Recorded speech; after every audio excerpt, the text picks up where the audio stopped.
જય સ્વામિનારાયણ। આજે વાત કરવી છે આમ્રપાલી। ભગવાન બુદ્ધના સમયની અંદર એક ખૂબ ખ્યાત નામ નર્તકી હતી, જેનું નામ આમ્રપાલી હતું। સ્વરૂપવાન ખૂબ અને અનેક રાજા મહારાજા, ધનવાન ધનિકો એમના ઘરે લાયન હોય અને એમના ગુણગાન ગાવામાં કોઈ પાછી પાની ન કરે, આટલી આ રૂપાળી હતી। એક વખત ભગવાન બુદ્ધ ફરતા ફરતા તે શહેરની અંદર આવ્યા। આથી આમ્રપાલીને પણ એમ થયું કે ભગવાન બુદ્ધને બધા બહુ યાદ કરે છે, તો હું પણ એને મળવા માટે જાઉં। આથી આમ્રપાલી ભગવાન બુદ્ધને મળવા માટે આવે છે। ભગવાન બુદ્ધનું જ્ઞાન અને રાજકુમાર જેવું શરીર જોઈ આમ્રપાલી તેના પર મુગ્ધ થઈ જાય છે અને એ બુદ્ધને કહે છે કે ભગવાન, તમે મારા ઘરે આવો। મારા ઘરે આવવા વાળાની લાયન છે, છતાં પણ હું તમને આમંત્રણ આપું છું કે તમે મારા ઘરે આવો। ત્યારે ભગવાન બુદ્ધે કહ્યું કે અત્યારે તો તારા ઘરે રાજા મહારાજા ધનિકોની લાઈન છે, તો અત્યારે મારે આવવાની કશી જરૂર નથી, પણ જ્યારે તને જરૂર મારી પડશે ને ત્યારે હું આવીશ। આટલું કહી ભગવાન બુદ્ધ ત્યાંથી નીકળી ગયા। આમ્રપાલીનું જીવન આમ જ ચાલ્યું, પરંતુ અંતે એમને રક્તપિત્ત નામનો કુષ્ઠ રોગ લાગુ પડ્યો। આખું શરીર ગંધ મારતું થઈ ગયું। જે રાજકુમારો, રાજા મહારાજા, ધનિકો, શેઠ ની અવર જવર બંધ થઈ ગઈ।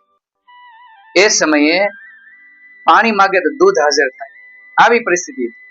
આજે તેની સામે તેમના ઘરે આવવા કોઈ રાજી નથી। એ સમયનો એ રક્તપિત્ત રોગ, કોઈ દવા નહીં, અને એક સમયે કોઈને રક્તપિત્ત થાય તો લોકો એને છોડી દેતા, ગામને પાદર એને છોડીને ફેંકી દેતા। આમ્રપાલીની દશા આ જ થઈ અને લોકોએ તેને ગામની બહાર કાઢી। કોઈ તેની સામે જોવા પણ રાજી નહીં અને તેનો તિરસ્કાર કરવા લાગ્યા। એક સમયે તેને જોવા માટે લોકોની લાઈન લાગતી, આજે એને જોવા માટે એક પણ માણસ ન હતો। જોવા તો અલગ, તેમને જોઈને મોઢું ફેરવનારા અનેક માણસો હતા। ગામના પાદર એ રક્તપિત્તના રોગમાં પડી હતી અને કોઈ પાણી પાવા વાળું પણ ન હતું। પાણી પાણી કરી રહી હતી, કોઈ હોય તો મને પાણી પાવ। આમ જીવ જાય જીવ આવે એવી પરિસ્થિતિ તેની ઉભી થઈ હતી। ગળું સુકાઈ રહ્યું હતું, જોર જોરથી અવાજ આવી રહ્યો હતો અને એ ભક્તિભાવથી સાધુ સંત ભગવાનને યાદ કરી। એ જ સમયે તેમના મોઢાની અંદર પાણીની ધાર પડી। ધીરે ધીરે તેમને ઊંચું જોયું તો કમંડળમાંથી પાણી પડી રહ્યું હતું।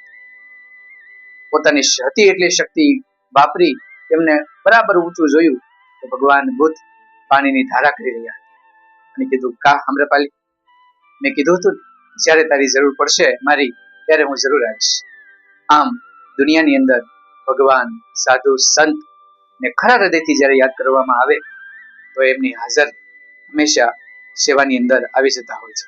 આમ આમ્રપાલીની અંતિમ સમયે ભગવાન બુદ્ધ આવ્યા, પરંતુ તે સમયે તેમનું જીવન કાર્ય પૂર્ણ થયું હતું।